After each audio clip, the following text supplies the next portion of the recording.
Le Seigneur Jésus-Christ est notre véritable grand berger. Jean 10, 11, 14.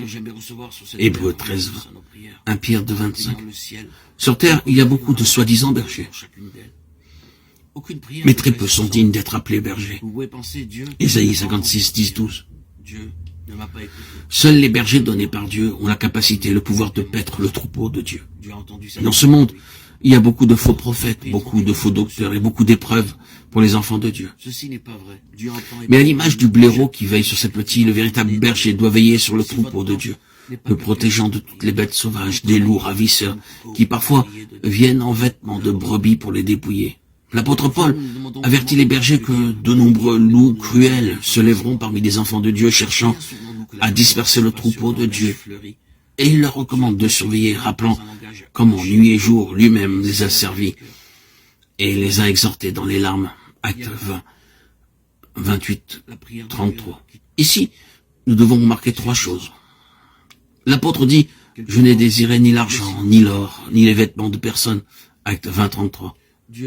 Hélas, combien de prédicateurs disent, nous n'avons pas de salaire, nous ne demandons pas d'argent. Ils ne peuvent pas convoiter l'or ou l'argent, mais ils convoitent les beaux habits, la nourriture délicate et tout ce qui est, en principe, agréable. Très habilement, ils suggèrent en priant, ô Seigneur, tu sais que je n'ai ni manteau, ni chemise. Seigneur, je n'ai pas d'habit. Et ils prient aussi bruyamment jusqu'à ce qu'ils puissent être entendus de partout.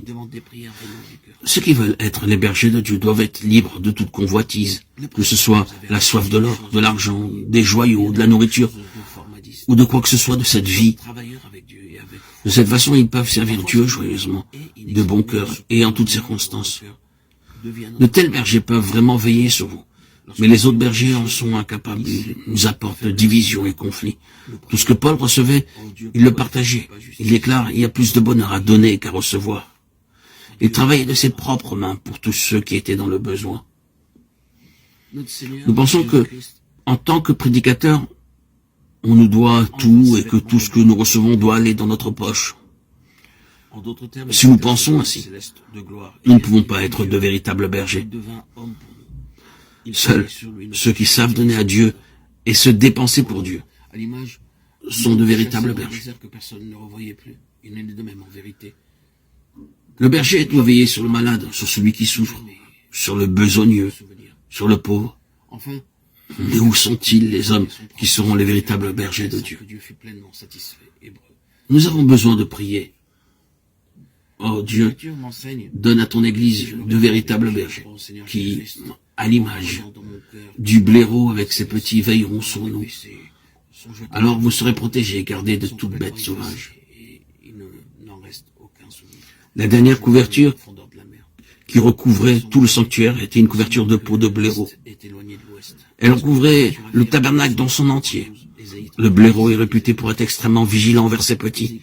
Il est constamment sur ses gardes et ne permettra à aucun animal de s'approcher pour les attaquer. Ainsi, par la couverture de peau de blaireau, nous apprenons une leçon supplémentaire, à savoir que notre Seigneur veille sur nous comme l'aigle sur ses petits.